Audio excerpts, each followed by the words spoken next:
Good morning and welcome back to the morning commute with Hopi living in the city. It is 77. It might be because we have the clouds up above that's keeping it warm in here or down here. We had a few sprinkles this morning and had a cup of coffee already. Well, about half a cup.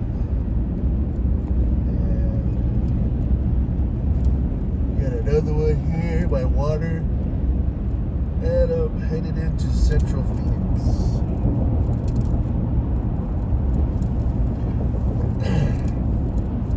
I believe there is a wood distribution today for the First Mesa villages. You can probably check out the walpevillage.com website for details, or you could contact your local village office.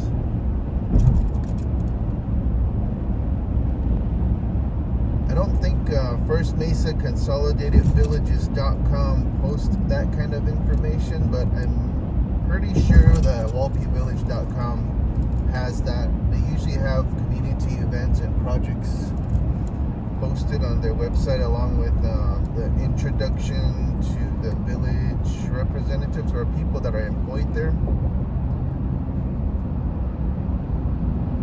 along with their board members.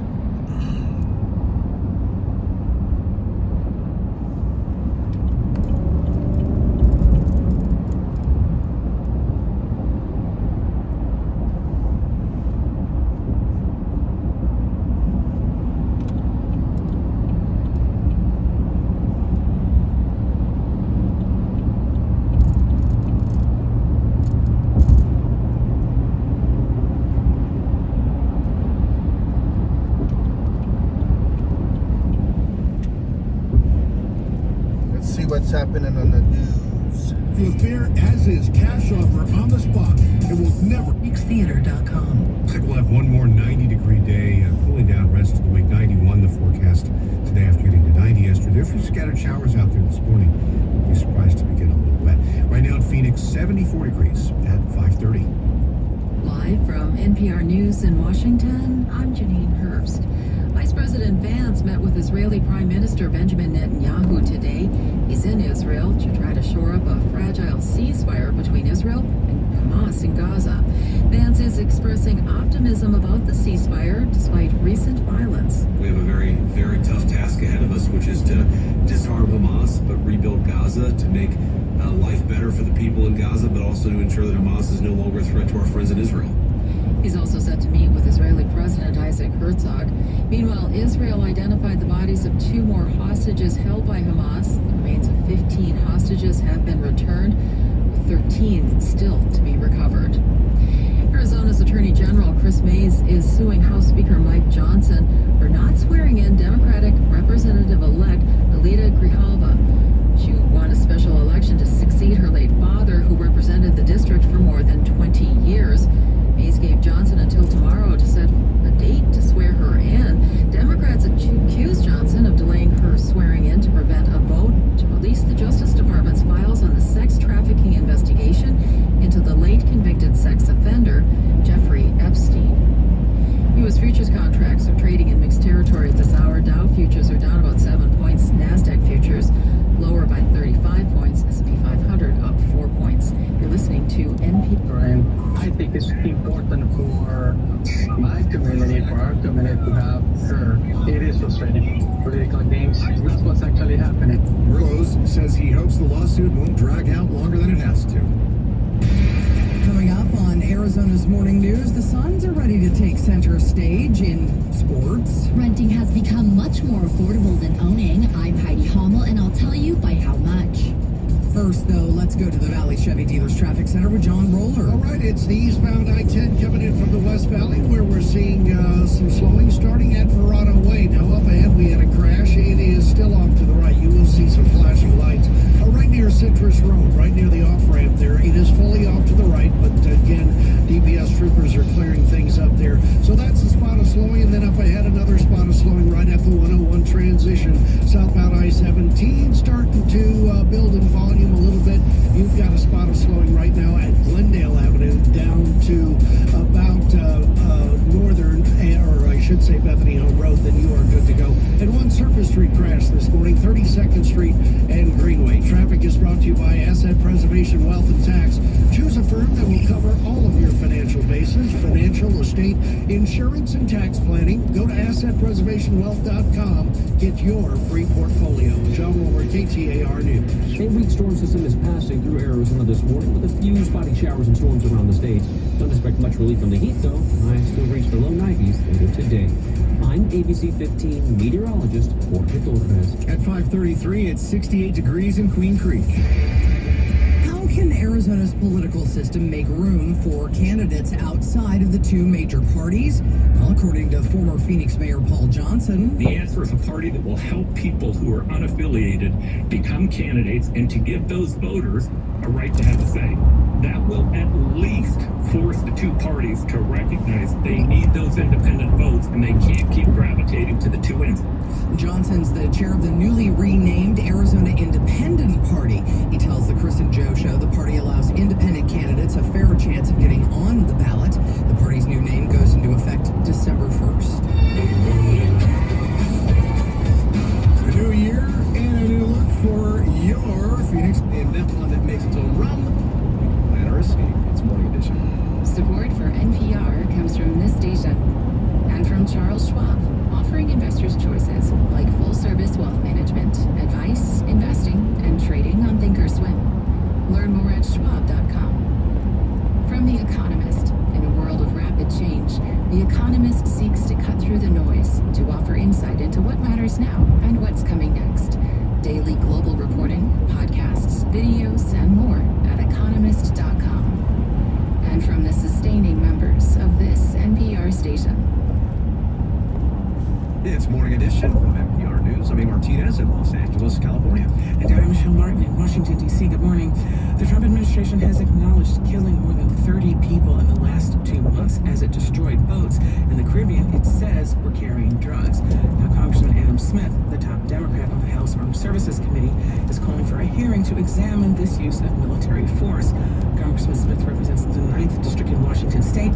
He's on the line with us this morning. Good morning, Congressman. Thanks for joining us. Good morning. Thanks for having me on. So what are some of the questions you have for the Trump administration? Well, it's been a complete lack of transparency. I mean, there's several layers to the problem, but number one is just a clear explanation of who's being killed, why, and what the strategy is.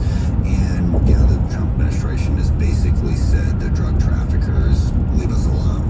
And this is highly unusual. I mean, obviously, ever since 9/11, we've had the U.S. military involved in going after various terrorist organizations.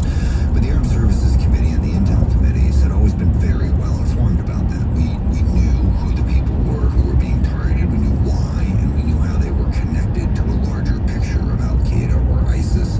Here, Trump basically says they're drug dealers. We blew them up.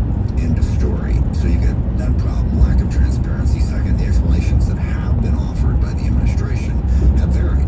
You know, sometimes they talk about them being, you know, narco terrorists.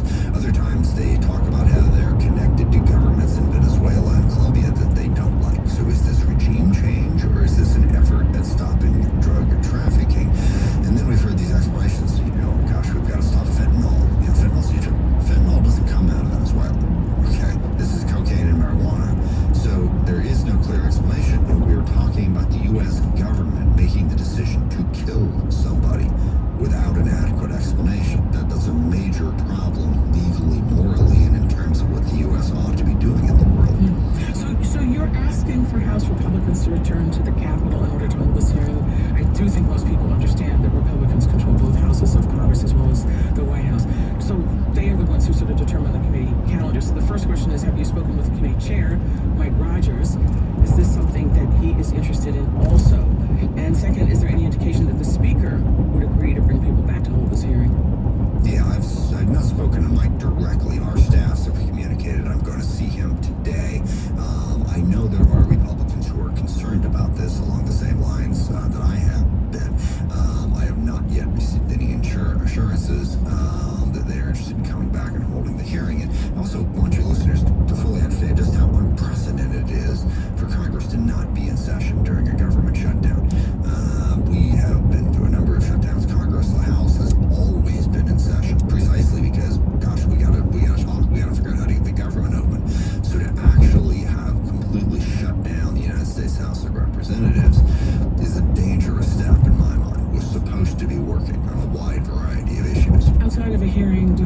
Do the Democrats have any recourse to seek answers on the legality of these attacks? I mean, the recourse, two steps. One, we can ask.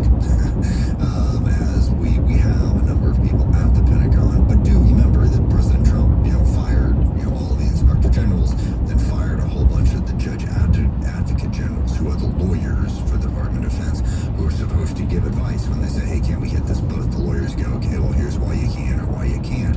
A lot of those people have been fired. The ones that are there, the focus is on loyalty to Trump, not loyalty to the law or the ethics of the situation. So that also undermines the ability to get to those right answers. And then lastly, as we spoke about a little bit, Admiral Halsey, who is the Southern Command commander, who is the one who ultimately has the authority to make the decision, directly in theater, resigned. Yeah, what do you know about that? I just mentioned the Pentagon said unexpectedly, well, unexpected to us anyway, that Admiral Halsey was retiring, head of U.S. Southern Command, as you said, overseas military operations in Latin America.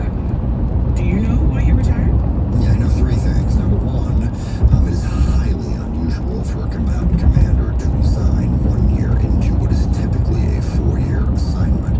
It just doesn't happen. Two, there is a lot of controversy swirling around the legality of these strikes. Many people, including myself, feel they are illegal. So it is an illegal order.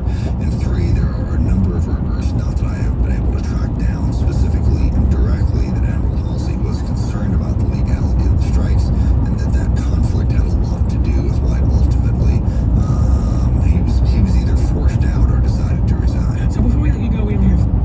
Right, folks, thanks for tuning in. Don't forget to like, comment, subscribe. And you guys have a safe day. Boston.